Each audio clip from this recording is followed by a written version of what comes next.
Mataji, this is Ashutosh. Mataji, we cannot hear you.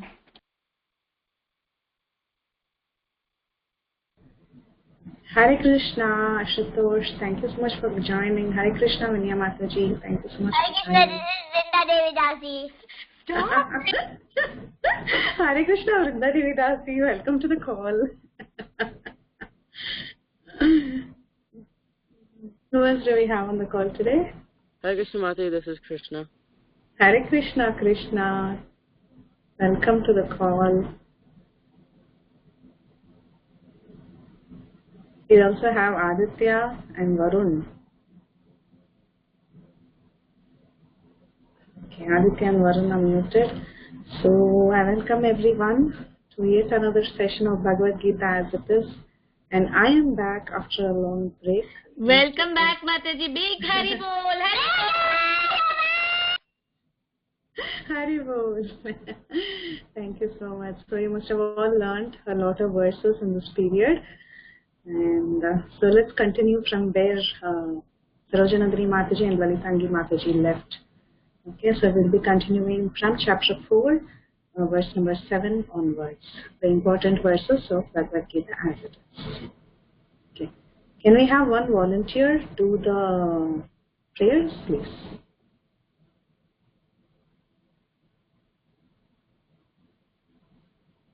Krishna, do you want to start with the prayers?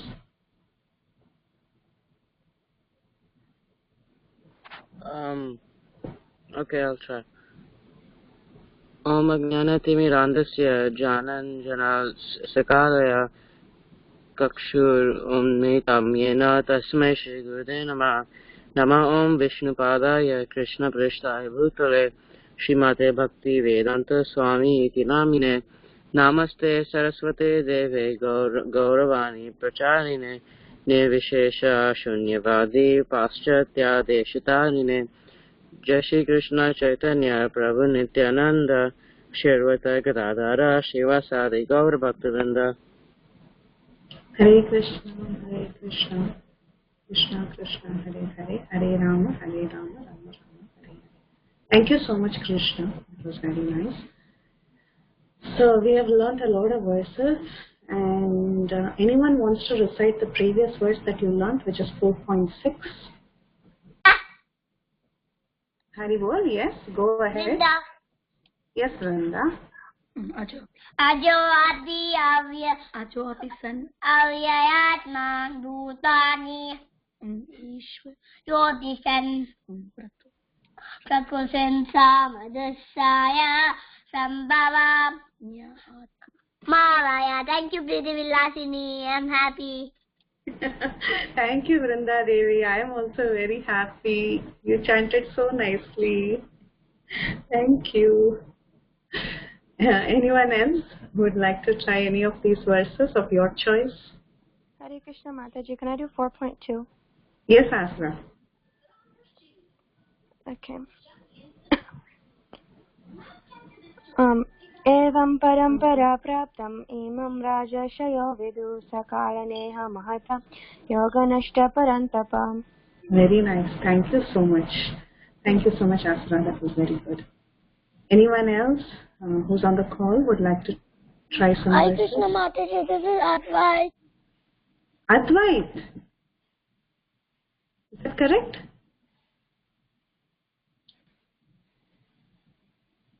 Tell your name again.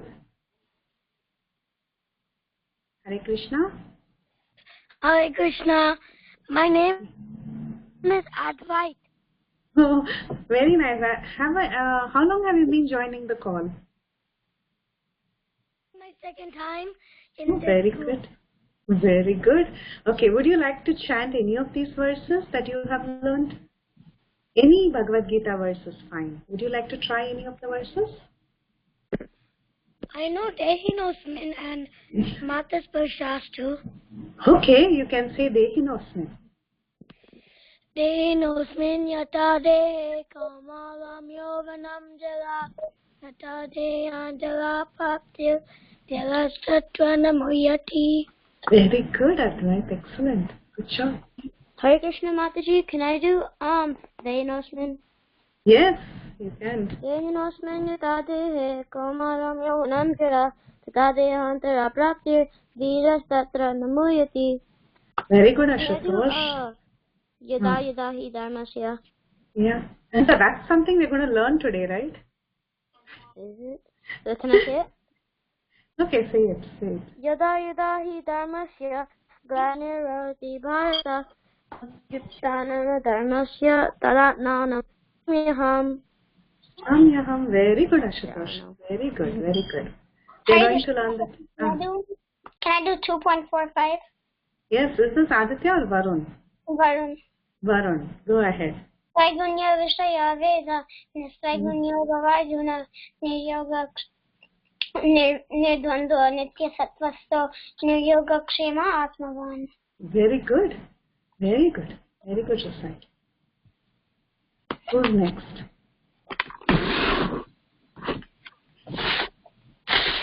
Aditya is there?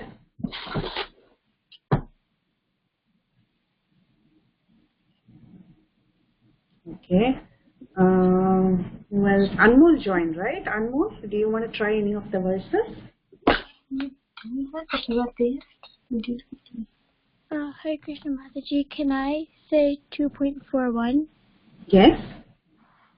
Vyavasayatmika putireke akuranandana bahusakhainantascha putayo vyavasainam. Very good, Anmol. Excellent. And who else are we missing? Did everyone get a chance to recite? Hare Krishna Mataji, can I say 3.14? Yes, Krishna. अन्नाद् भवन्ति भूतानि पर्जन्यादन सम्भवः यज्ञाद् भवन्ति पर्जन्यो यज्ञकर्म समुद्भवः. Very good, Krishna. Excellent. Excellent. Very nice. Good. Mataji, Gopisa Aswa's friend is also try to join. If she is joining, for the first time? Yeah, this is doing first time. Okay. Is she under the name Sarita?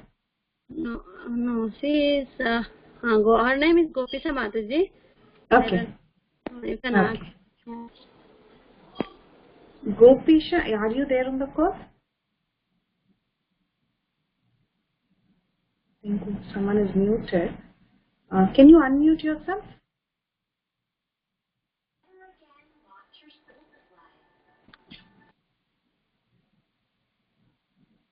Mataji, can you call her name again?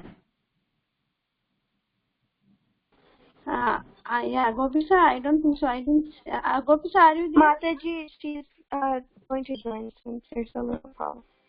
Okay. I'm here, Mataji. Yeah. Hare Krishna. I think Gopisa, did you join? Yes, Mataji. Yes, Mataji. Okay, very nice. Thank you so much for joining, Gopisha. Gopisha, would you like to recite any of the Bhagavad Gita verses? Any verse you know is good.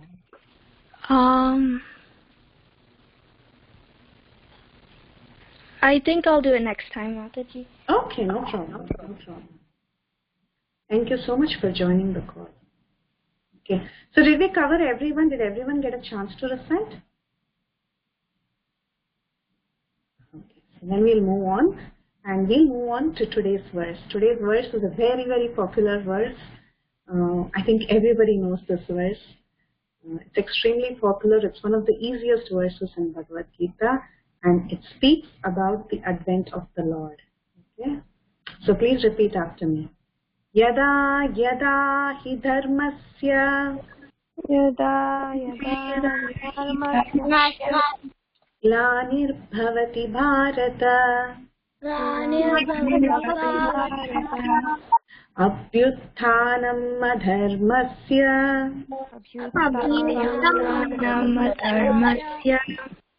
tadatmanam srijamyaham.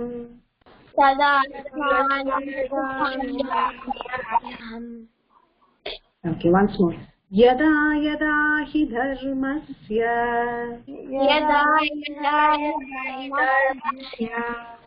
glanirbhavati bharata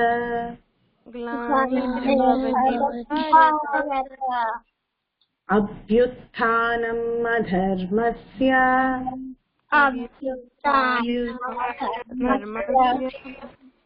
तदात्मानं सृजाम्यहम्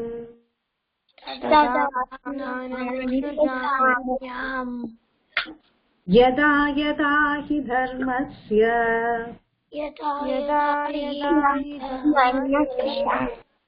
ग्लानिर्भवति Bharat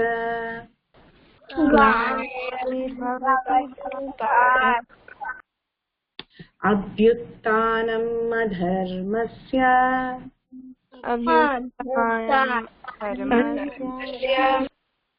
तदात्मानं सृजाम्यहम्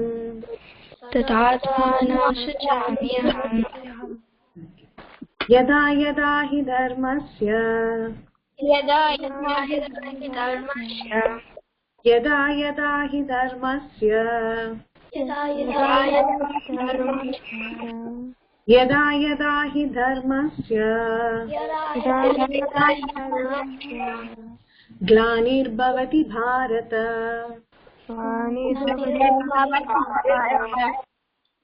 ग्लानिर्भवति Bharat ग्लानिर्भवति Bharat ग्लानिर्भवति Bharat अभ्युत्थानम् अधर्मस्य अभ्युत्थानम् अधर्मस्य अभ्युत्थानम् अधर्मस्य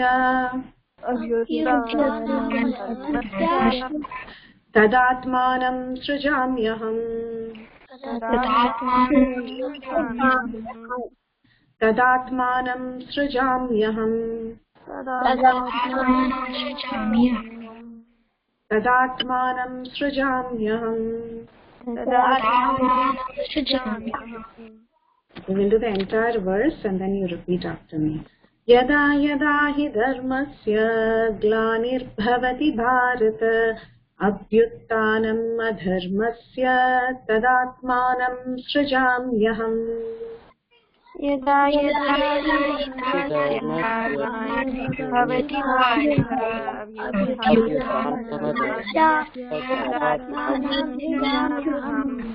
Very good. Did anyone have any difficulty with any of these wordings? No, Mataji. Very good, very good. Okay, so then let's look into some important meanings. So yada yada is whenever and wherever. Okay, so remember these keywords. Yada yada is whenever and wherever.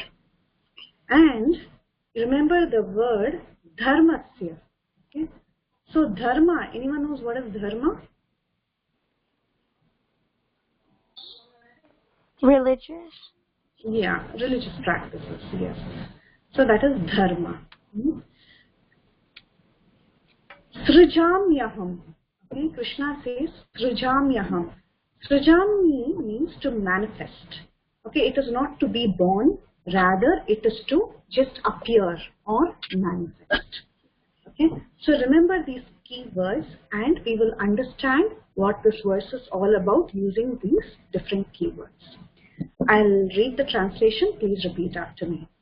Whenever and wherever, Whenever and wherever there is a decline in religious practice, O descendant of Bharata, and a predominant rise of irreligion, at that time, I descend myself. So who is this I in this translation? Who is this I? Krishna. Krishna. Very good. Very good. And who is the descendant of Bharata, known as Bharata? Who is that? Arjuna. Very nice. So Krishna is telling Arjuna about when he appears. Okay?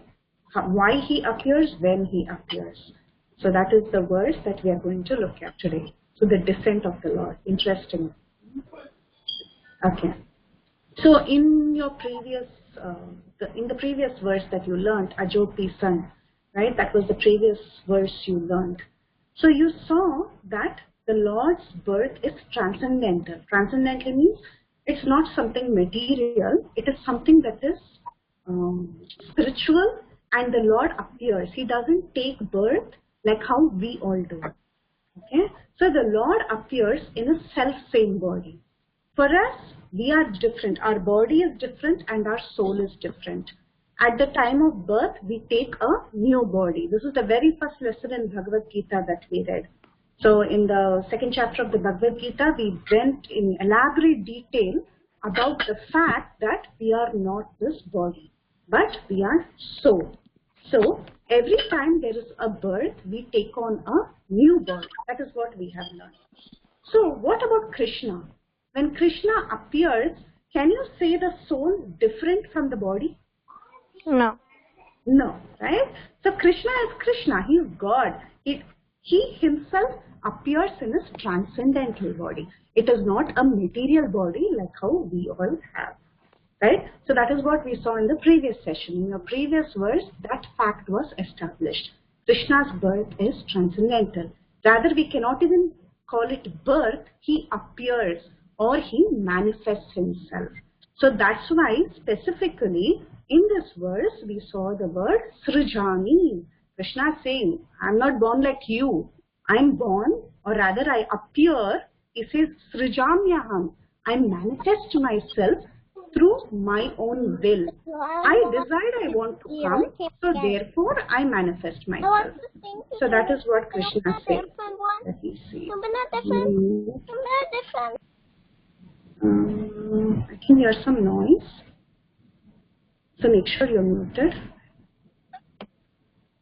Okay.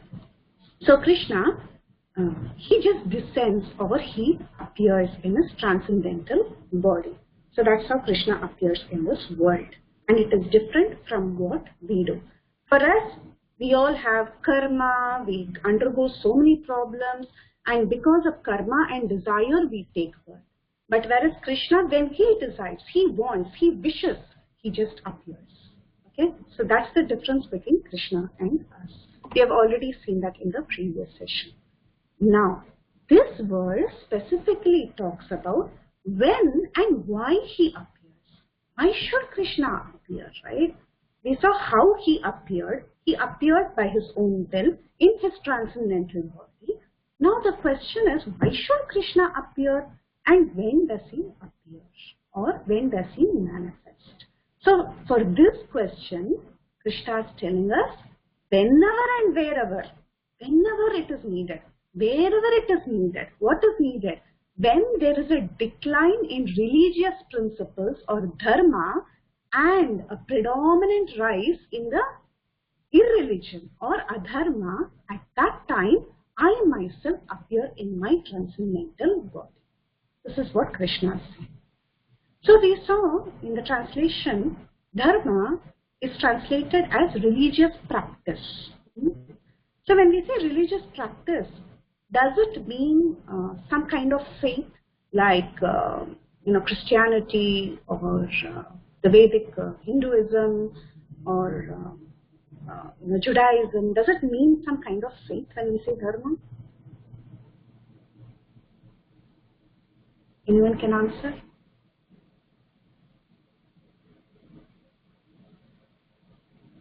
What's the question? Yeah, my question is, does dharma imply faith? Yes. Okay. Does it mean adhering to a particular religion is dharma? No. The religions of this world? No, right? No. So dharma means, actually the real meaning of dharma, when we say dharma means religious principles, it means our natural occupational duty. Okay? The word dharma itself comes from the root word dri, that means to sustain. What is there naturally within us? What is the intrinsic property? That is actually called as dharma. Okay, we'll understand more about it. Just like you take the example of fire. What is the intrinsic quality of fire? What is the quality of fire you can think of? Very hot. Very hot. What else does it give? Fire gives heat and it also gives? Heat. Yeah, heat and? Smoke. Smoke, okay. Light. Light. Light, very good. Heat and light, right? So that is the nature of fire. So if you go and put your hand in the fire, it is going to burn. Okay, it's not going to say, I like Asara, so I won't burn your finger. No, the nature of fire is to burn. So if Aditya or Asara goes and puts their finger inside fire, it will burn because that's the nature of fire. Similarly, the nature, what is the intrinsic property or what is the occupational duty of a student? What do you all do? As a student, what should you be doing? What is your occupational duty? Study. So the dharma of a student is to study, to learn. Very good. So that is your natural occupation, natural occupational duty. That is your dharma. So you see, the word dharma strictly doesn't mean the religion you are adhering to. Rather, it implies your occupational duty. So we saw the intrinsic quality of fire is to burn. We saw the natural propensity of a student is to study. Now, the question is, what do you think is the natural occupation of a person or of a jiva, of any living entity? What is the natural propensity or what is the intrinsic quality of a person? Any living entity. What do you think is the natural occupation of his? Any jiva, any living entity. Inquiry. Huh? To ask questions. To ask questions, very good. What is his swarupa? That is, what is his inherent nature of any living entity with respect to his relationship with God?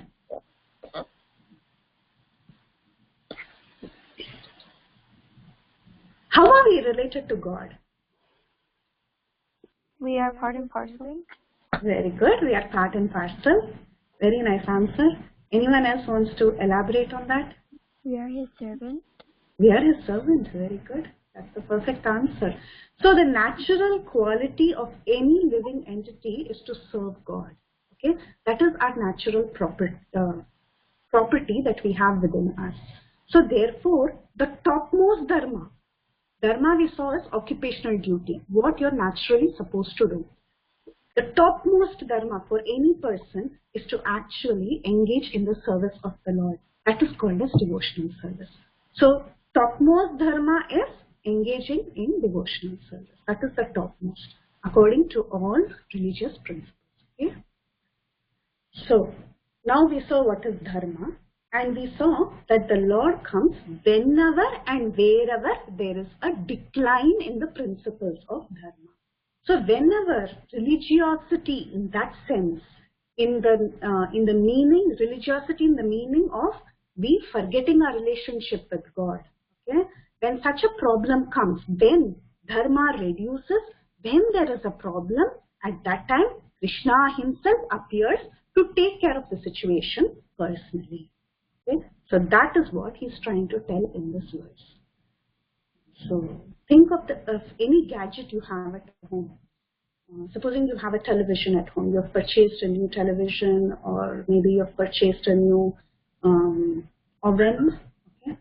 So supposing you have a new gadget at home, all these gadgets, they come with something called as a manual, handbook of how to operate it, how to use it. Okay? So when we come to this material world, we also have a handbook given by Krishna or God. What is that handbook? It is the principles of dharma. What we are supposed to follow, how we are supposed to live in this world, how we are supposed to cultivate love for God. So all that is given to us when we come here. When there is a problem with that, okay, at that time, Krishna says he comes and he resolves the problem. Just like you have a manual for a gadget, you bought a new TV at home and you have a handbook as to how to use the TV. Okay, so it's a 20-page handbook, and then you go through it and you see how you must use the TV. If supposing there is a problem with the manual, okay, if some parts of the manual is missing, if some pages are missing, or if the TV itself has a fault, what would you do? What would you do at that time? Would you be able to fix it by yourself? No. Generally, what do you do when there is a problem in some electronic device? Like look it up or use the manual? Yeah, you look it up, you use the manual, and you still have a problem, you're not able to solve it. What would you do? You call the person who sold you the TV? What's that? Say that again. You call the person who sold you the TV? Exactly. You call the person. So you call the person, you ask for some help, and then he'll send a representative. He will come and he'll tell you how to fix it. So similarly, whenever there is a problem with dharma, whenever there is a problem with execution of dharma in this world, at that time, the call goes to Krishna, and Krishna himself comes sometimes, or he sends his representatives to solve the problem. So that is what Krishna is saying here. Yada yada hi dharmasya glanirbhavati bharata apyasthanam adharmasya tadatmanam srijamyaham. I myself will come. Sometimes I will send my representative. Sometimes I will send a great devotee. Sometimes I will send my son. This is what Krishna is telling in this verse. Okay. So Krishna appears when there is a predominant rise in irreligion. So this is a picture of irreligion in Kali Yuga. So the purpose of all religion, the highest dharma is what? To develop love for God, to become a devotee of the Lord, to develop devotional service. That is the highest religion. When there is a problem with this highest religion, at that time Krishna is sure to come to solve the problem. Sometimes he may empower someone to do the task, okay? Or sometimes he will send his representative to solve the problem. So one such example is Lord Buddha. So Buddha, he came in the beginning of Kali Yuga. Why did he come? Why did he come? He came, does anyone know why Buddha came? Because there was sacrificing animals unnecessarily. Yes. And what did he preach? No violence. Very good. He said, Ahimsa Paramo Dharma. He came to preach non-violence.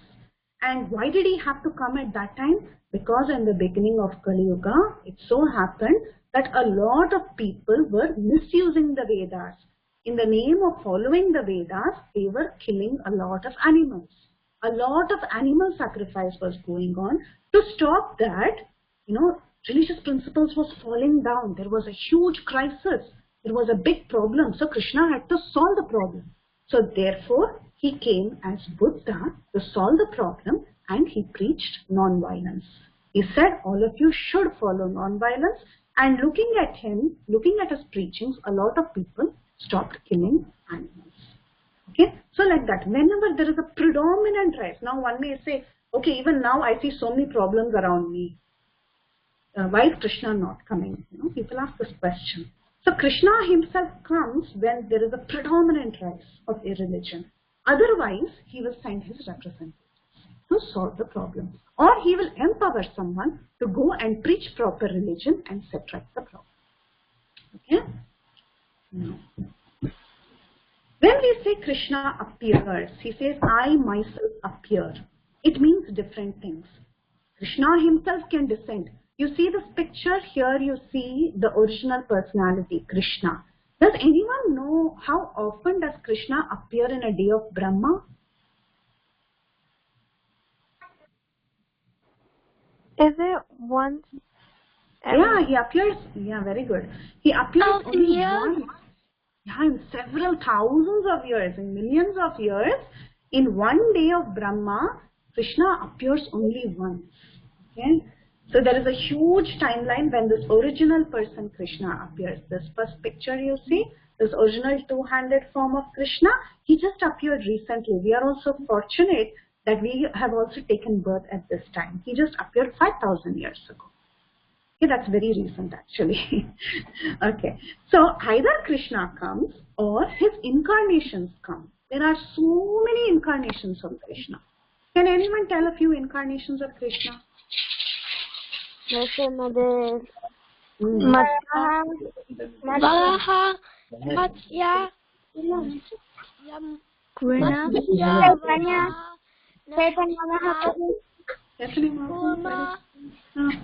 Vamana. Very good. So you see, all these incarnations, they come from time to time to solve these problems of irreligion. Okay, so they come and they perform beautiful pastimes and they solve this problem of irreligion. So Krishna himself can come, Krishna's incarnations can come. Then the most important thing is Krishna's holy names. Krishna's holy names, the Hare Krishna Mahamantra is also Krishna himself. Okay, just by chanting Hare Krishna Mahamantra, so much purification can be seen. So how many of you agree with that? Me. You agree? Okay. So it's always good to chant, because chanting can actually bring about a lot of purification and a lot of change in the society, in the mindset of the people. So Krishna can also be present in the form of his holy names.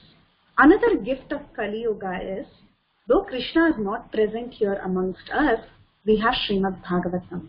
Bhagavatam is also Krishna himself. So the verses in the Bhagavatam also represent Krishna himself.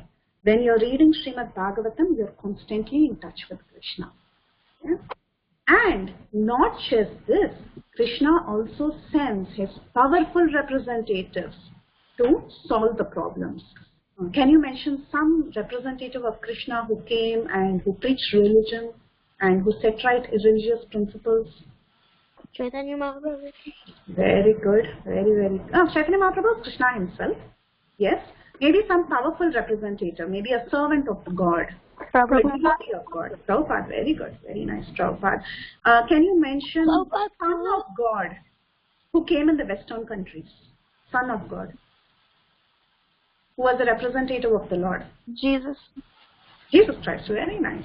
So, you see, Son of God, Servant of God, all these people can come from time to time to set right irreligious conditions in the world. Yeah? So, like this, Krishna comes and he descends, and we saw how and why Krishna comes from time to time. Whenever and wherever there is a decline in irreligious principles, Krishna himself comes, or he sends his representative. Now, one may ask, why do we have so many religions? Okay, if the topmost religion is to just love God, right? Why do we have so many religions in this world? So many teachings, so many prophets, right? It's confusing. So the reason that is given is that based on time, place and circumstance, based on what the people in a particular region are willing to hear, able to grasp, the teachings vary from time to time. Okay, so your book may vary. There may be Bible, you might have the Quran, you may have Bhagavat Gita. Like that, you may have different books. But the ultimate teaching of all religion is to love God and serve God. So that is Paramo Dharma. Okay, irrespective of which religious faith one may be following, the topmost religion is serving Krishna. So, why are there so many religions? Because different people in different places have certain capacities to assimilate certain amount of knowledge. So, when Krishna was talking to Arjuna in the battlefield, Arjuna was extremely intelligent. He was able to grasp many things. So, Krishna gave a lot of information. Okay? So, based on the situation, God decides to reveal certain amount of information to that person. But the underlying principle of all religions is to love God. Just like an example is given, you have simple arithmetic. In your primary school, you have all learned arithmetic. 2 plus 3 is equal to 5. 1 plus 2 is equal to 3. You have learned all this basic arithmetic. This basic arithmetic is going to stay with you till the end of your life. Okay, even after you have become a big, successful businessman or an entrepreneur, still you will need to count money. You will need to know basic arithmetic for everything. Okay, a person, you cannot go and teach calculus, okay, that is high-level mathematics, to a person who's in primary school. To learn calculus, a person has to probably be in high school to understand what calculus is all about. So, a person in high school can take more information. He can take higher education, okay, than a person in primary school. Similarly, there are people in the world at different levels of understanding. Each one has a different level of grasping. So, based on that, you see various kinds of religion is there around the world. Okay, that's the reason we have so many religions. But still, though we have all these religions, the underlying principle is what?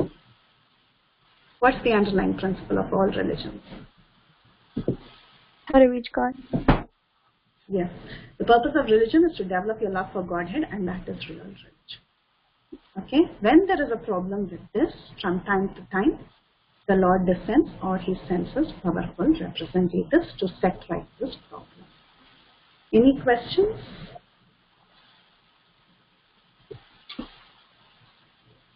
Okay. So then let's revise. So you can take turns and read the, recite the verse and the translation. Translation is very important, especially for this verse and the next verse. You must know the translations. Okay. Please recite the verse. Yes, go ahead. Mataji, this is Shashita.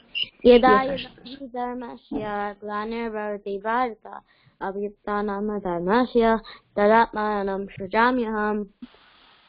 Very good. Whenever and wherever there's a decline in religious practice, O descendant of Bharata, and the predominant rise of irreligion, at that time I descend myself. Hare Krishna. Very good. Can I recite this verse in the translation? Yes, what's your name? Aditya. Aditya, go ahead. Yada yada hi dharmasya glanirvavati bharata abhyutanam dharmasya tadatmanam shrujamyaham. Whenever and wherever there's a decline in religious practice, O descendant of Bharata, and a predominant rise of irreligion, at that time I will descend myself. Very good. Mataji, can I say it? Yes. You can say it. Go ahead. Yada yada dharmasya glanirvavati bharata abhyutanam dharmasya tadatmanam srijayaham. Very Whenever and good. wherever there is a decline in religious practice, O descendant of Bharata, and a predominant rise of irreligion, that time I descend myself. Very good. Very nice. Hare Krishna Mataji, can I say? Yes. Yada yada hi dharmasya glanirvavati bharata abhyutanam dharmasya tadatmanam srijayaham. Whenever and wherever there is a decline in religious practice, or descendant of Bharata, and a predominant rise of irreligion, at that time I descend myself. Very good. Good job. Hare Krishna Mataji, this is Gopisha. Can I recite it? Yes, Gopisha. Oh, you sound so much like Asura. Go ahead. Yada yada hi dharmasya glanirvavati bharata abhyutanam dharmasya tadatmanam srijamyaham. Very nice. Whenever and wherever there is a decline in religious practice, O descendant of Bharat, and a predominant rise of irreligion, at the time I descend myself. Very nice, Gopisha. So, can you tell me the meaning of Srijami? Are you asking me, Mataji? Yes. Srijami means to manifest. Very good. So, Krishna manifests himself. Very nice. Thank you so much. Very nice recite. Hare Krishna Mataji, can I do it? Yes, go ahead. Yada yada hi dharmasya glanirvavati bharata abhyutanam dharmasya tadatmanam srijamyaham. Whenever and wherever there's a decline in religious practice, O descendant of Bharata, and a predominant rise of irreligion, at that time I descend myself. Very nice. Good. Hare Krishna Mataji, this is Anmol. Can I recite? Yes, Anmol. Yada yada hi dharmasya glanirvavati bharata abhyutanam adharmasya tadatmanam srijamyaham. Whenever and wherever there is a decline in religious practice, O descendant of Bharata, and a predominant rise of irreligion, at that time I descend myself. Very good, Anmol.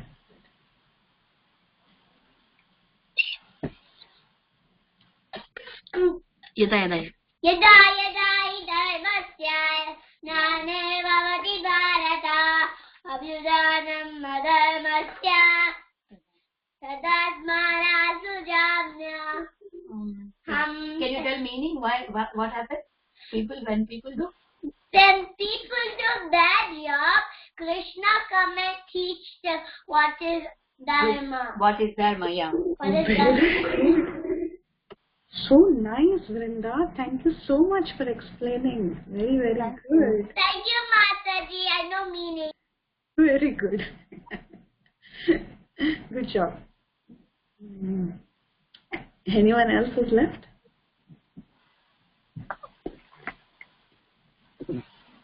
Did we cover everyone? Okay. Hare Krishna, Mataji. Yes, Krishna. I didn't say it yet.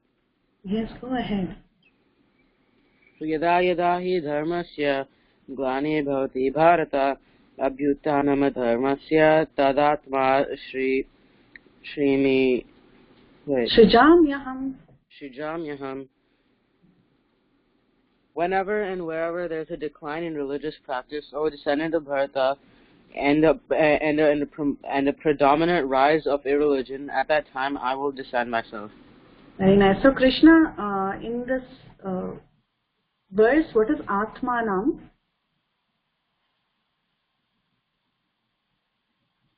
Tadatmanam. Atma is? So? Yeah. In this verse, the connection in this verse is Atma. One of the meanings of Atma is soul. Here, the context, you can see word to word.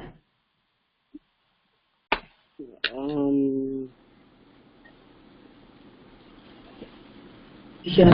Self. Yes, self. So Krishna is saying, I myself descend. So that's why he says Tadatmanam. So generally we know one of the meanings of Atma is soul. It can also mean the self. Okay, so it doesn't mean that Krishna's Atma is separate, body is separate. It doesn't mean that. It means that Krishna is talking about himself. Okay. So, okay. Yeah. So it's, very nice. Thank you so much. Thank you all so much. All of you recited very nice. So, if there are no questions or no one else wants to recite any of these verses, we can end the call. We are already over time. So we'll meet again next Monday with another verse. Okay. So we'll go to 4.8. That is also an important verse. And please memorize both the translation and the verse itself. Okay. Vanchakalpatarubhyascha kripa sindhubhyeva cha patitanam pavanebhyo vaishnavebhyo namo namah. Bye-bye. Bye-bye. Jai. Thank you, Vrinda. Thank you all so much for joining. Hare Thank Krishna. you, Mataji, for beautiful class. Thank you. Hare Krishna.